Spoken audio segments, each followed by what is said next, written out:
పాలనకు వచ్చిన ప్రతి రాజకీయ పార్టీ కూడా ప్రజల కనీస అవసరాలను ఏర్పాటు చేయడానికి ప్రణాళికలు సిద్ధం చేసుకోవాలి. అయ్యా, వాళ్ళకు భద్రత కల్పిస్తూ వాళ్ళలో ధైర్యాన్ని నింపాలి. వాళ్ళు ఈ పరిపాలనలో మాకు భద్రత ఉంది అనే ధైర్యం వాళ్ళలో కలగాలి.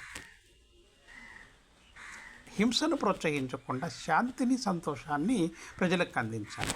అంతేగాని వాళ్ళు వేసిన శిలాపలకలు వీళ్ళు బగల కొట్టుకోవటం, వీళ్ళు వేసిన శిలాపలకలు వాళ్ళు బగల కొట్టడం, అవి అలా మారి అధికారాలు మరి పాలన మారుతుంది కదా. ప్రజా తీర్పుకు పోవాలా, పాలన మారిపోతుంది.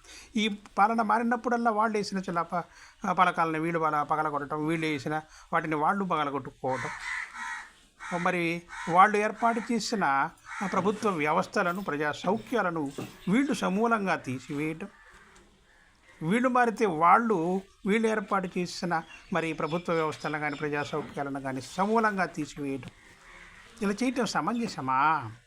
ఒకసారి యోచించండి, ఎంత ప్రజాధనం వృధా అయిపోతుందో. అలా కాకుండా ఏవి మరి వాళ్ళు ఏర్పాటు చేసిన ప్రభుత్వ వ్యవస్థలు మరి సౌఖ్యాలు కానీ ఏవి ప్రజలకు మేలుగా ఉంటాయో వాటిని తప్పకుండా ఉంచి తీరాల. మీరు ప్రత్యేకంగా మరి ప్రజారంజకంగా పరిపాలించడానికి మరి ప్రణాళికలు సిద్ధం చేసుకోవాలా. మరి వాటి ప్రకారం మీరు భేషుగా మరి ఇప్పుడు పరిపాలించిన వారి కంటే మంచిగా మీరు ప్రజలను పరిపాలిస్తూ వాళ్ళ మెప్పు పొందాలి. ఇది చెయ్యాలి. ప్రతి రాజకీయ పార్టీ కూడా ఇది తెలుసుకోవాలి. ప్రతి ప్రతినిధి కూడా ఇది తెలుసుకొని నడుచుకోవాలా. శాంతిని పంచాలా, సంతోషాన్ని పంచాలా, హింసను ప్రోత్సహించకూడదు. తెలుసుకోండి నాన్న, ప్రవర్తన మార్చుకోండి.